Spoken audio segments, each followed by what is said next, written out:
Est-ce qu'on peut faire des parallèles entre le tai chi et la politique? Complètement, absolument. Du genre? Du genre, il faut être zen. En tai chi, on devrait lutter en état de méditation. Eh bien, cet état-là, il est... Parce que, en fait, le tai chi, c'est l'art du guerrier, c'est l'équanimité. L'équanimité, c'est voir toute chose au fur et à mesure. C'est-à-dire qu'on va être traversé par la joie, on va être traversé par la tristesse. Il n'y a pas de quoi en faire un fromage, c'est la vie. Il faut accepter aussi les méandres de la vie. Il faut accepter que ça coule comme un fleuve. Et un fleuve, c'est pas toujours tranquille. Il y a des orages, il y a des éclairs, il y a du tonnerre, il y a de la pluie, il y a du soleil, il y a des arcs-en-ciel. Acceptez tout ça. Vous êtes vegan et vous dites pas tout un fromage. Mais bon, je zappe, c'est bon. Mais il y a des fromages végétaux, on en fait des très bons à base de noix de cajou. D'ailleurs, on devait faire une fondue végane, vous en souvenez-vous? Oui, je suis toujours invité. Moi, bien sûr. Donc là, bon, je fais ce parallèle parce que vous enseignez également le tai chi. Est-ce que ça permet d'anticiper les mouvements de ses adversaires? Complètement. C'est un très bon point que vous faites là. Alors, parce le tai chi valaisan, ça va donner quoi? Alors le tai chi en général, c'est aussi avoir une division de l'attention. Si vous voulez, quand on pratique les katas ou quand on lutte, ou quoi que soit que l'on fasse, on essaye d'avoir une division de l'attention. Un tiers sur soi, un tiers sur les autres et un tiers dans l'environnement. Immédiat ou même plus lointain. Et cette division de l'attention, elle est très intéressante parce que, notamment par exemple dans la lutte, on peut repérer les mouvements de l'autre bien avant qu'il ne les fasse. Le moindre signe du corps est précurseur du mouvement, donc on arrive à le décrypter bien avant.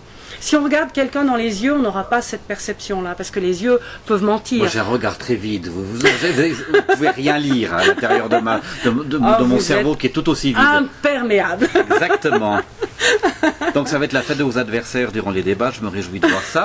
Moi aussi. Il vous reste une dernière corde à votre arc, c'est que vous faites également des massages.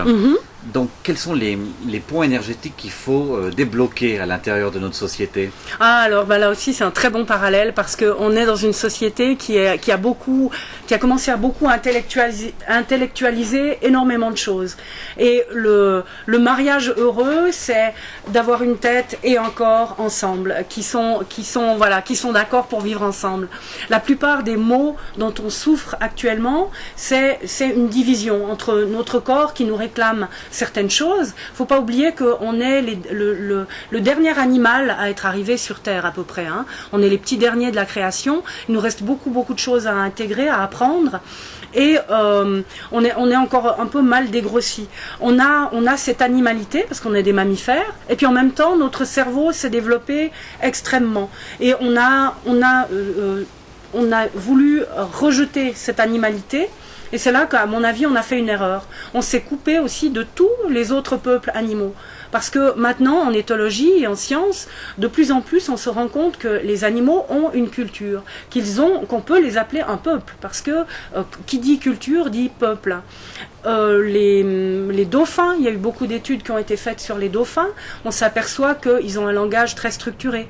Qu'est-ce qui nous permet, en sachant ça, de les exploiter comme on le fait?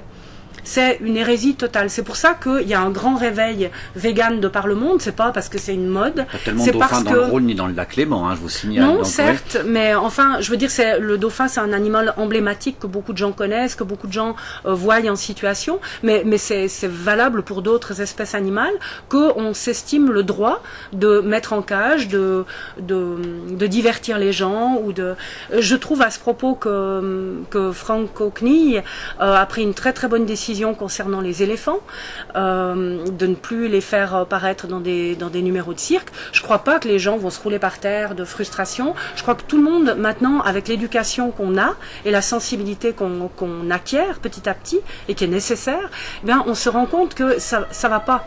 Ça n'a jamais été très bien, mais là, on se rend compte que non, c'est pas possible. Plus on apprend sur les autres peuples animaux, et moins c'est justifié de leur faire ce qu'on leur fait. C'est pour ça que vous êtes une véritable bête politique. Enfin, vous allez peut-être le devenir du côté de Berne. J'espère bien. Après ces élections, après cette course, sauf miracle évidemment, graines de futur pourraient s'arrêter. Mais est-ce que ça sera vraiment le cas? Est-ce que vous avez l'intention après ces élections, de laisser totalement tomber Graines de Futur, ou de se dire qu'il y a peut-être quelque chose à faire, mais cette fois au niveau purement des citoyens?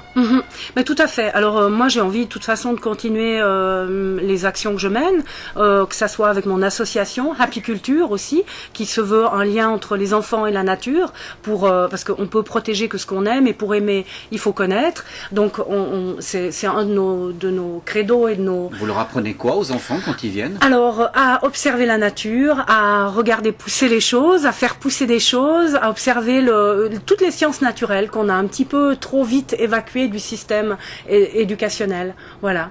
Donc, refaire. Que les enfants viennent planter quelque chose chez vous, tout puis à fait. Pendant toute une saison ou plusieurs saisons, ils vont venir voir évoluer les fruits, ces légumes. Exactement, tout à fait. On a de la chance d'avoir à disposition une forêt également. Donc il y a un biologiste qui va nous faire découvrir les arbres, comment ça fonctionne un arbre, comment ça fonctionne le sol. Par exemple, cette année, c'est l'année du sol. Pour qu'un sol soit vivant, il faut qu'il y ait des vers de terre dedans. Il faut que la terre soit noire, soit souple, soit douce. Dans la plupart de nos champs, la terre est compactée, il n'y a plus tellement de vie animale. C'est pour ça qu'on doit ramener des intrants. Heureusement, la Suisse, c'est une bonne élève à ce niveau-là. Il y a de plus en plus, mais bien sûr. Non, on a plein de points positifs. Et c'est justement pour ça qu'on peut se permettre d'aller encore un peu plus loin. C'est dans cet élan-là qu'on peut vraiment prendre une certaine ampleur. Jacqueline, je pense que nous avons bien cerné votre personnalité durant ces quelques minutes. À titre de pur citoyen, je suis très proche de vos idées. À titre de journaliste, j'avais pas du tout envie de vous servir la soupe. Donc merci de l'avoir épicée. Et j'espère qu'on se réentendra sous peu. Mais j'espère également. Merci beaucoup de m'avoir invité.